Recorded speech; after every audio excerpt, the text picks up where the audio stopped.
What's going on, guys? With Warzone being free, I thought there would be a lot of new players playing now, so I wanted to drop this top 10 most important tips for beginners video. So let's not waste any time. At number 10, always thirst your opponents. People get revived incredibly fast in this game, not to mention you can buy a self-revive, so you don't want to waste any time with eliminating your opponents. People normally always travel in their groups, so if you're lucky enough to find a singular person, always finish them off if you have the opportunity. At number 9, share money accordingly. Let's say one of your teammates goes down and you only have 3,000. If your other teammate has 1,500, they can drop it for you so you can bring your teammate back. It's very important to keep all of your teammates alive if at all possible. The last thing you want is to be at the very end of the game facing a squad 2-on-3. At number 8, get used to locations and coordinate your landings.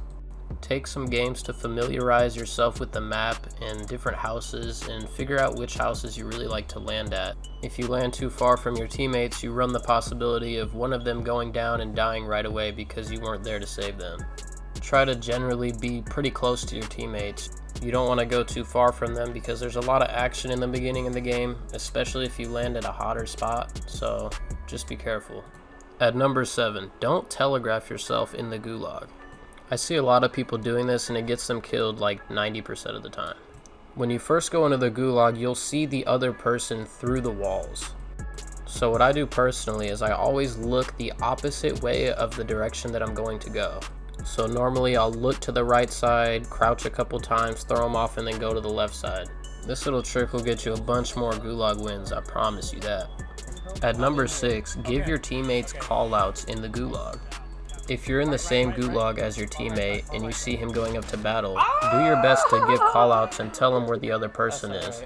It can be as simple as, oh, he's on your right, or oh, he's on the left, or he's in the middle, or he's capturing the flag, because you can see things that he can't. Just be a good teammate. Is that so hard? At number 5, don't be afraid to use the pickup guns from the map. Obviously, if you can afford the $10,000 loadout drop, then do that. But there's plenty of usable and actually really solid guns just sitting on the ground. Some of my favorites include the PKM, the MP7, the purple AK, the blue P90, the new FR556, and the RPG is actually pretty OP. It's a one-hit shot from like anywhere. So if you can't afford to get your custom loadout, don't even worry about it. There's plenty of great guns everywhere, literally like on the ground. At number 4, pick your battles. I'm gonna be straight up with you guys. It's hard to get wins in Warzone. That's partially due to the fact that there's a ton of campers in Warzone, but also that there's 40 to 50 other squads in every single game. There's gonna be unfortunate times where you get pinned or you get hit by 2 squads, so you just wanna make sure you avoid those situations as much as possible. If you've been fighting a squad for a while, it's very likely that another squad is pulling up on you. So you want to move locations as often as you can. Don't stick in the same place for too long. At number 3, get as much money as you can as early as you can. Ideally, you want to supply your squad with at least a UAV and probably a self-revive kit. But this is going to take a good amount of money, so you want to get as much loot as you can early and kill as many squads as you can early. Another way to earn money is to find the big yellow contracts that lay around. They're all really simple and can earn each one of you a couple $1,000s at least. This way you can avoid late game problems like not having enough money to bring back one of your teammates or not having shield. Get that money, boys. Also, if you're this far into the video, you should probably subscribe, right? Or don't, that's fine too.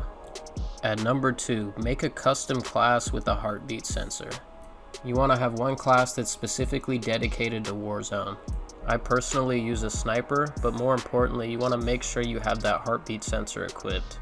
Late game, it's really valuable to be able to pull out that heartbeat sensor and see where the enemies are. And if you make it far enough into the game, the loadout drops actually drop from the sky for free. But when you go to one, make sure you watch your surroundings because they appear on everybody's map. And at number 1, squad up with your friends. Communication is key. If you go into a quads game with 3 other randoms, I can almost assure you you won't get very far into the game. And when you play with randoms and they die, they almost always quit and go into another game. So now you're down a teammate that you can't even revive, even if you wanted to. So if it's at all possible, squad up with your friends. Not like there's a ton else to do in quarantine, but that's all I got. So if you like what you saw, hit that like and leave a comment. I'll catch y'all on the next one.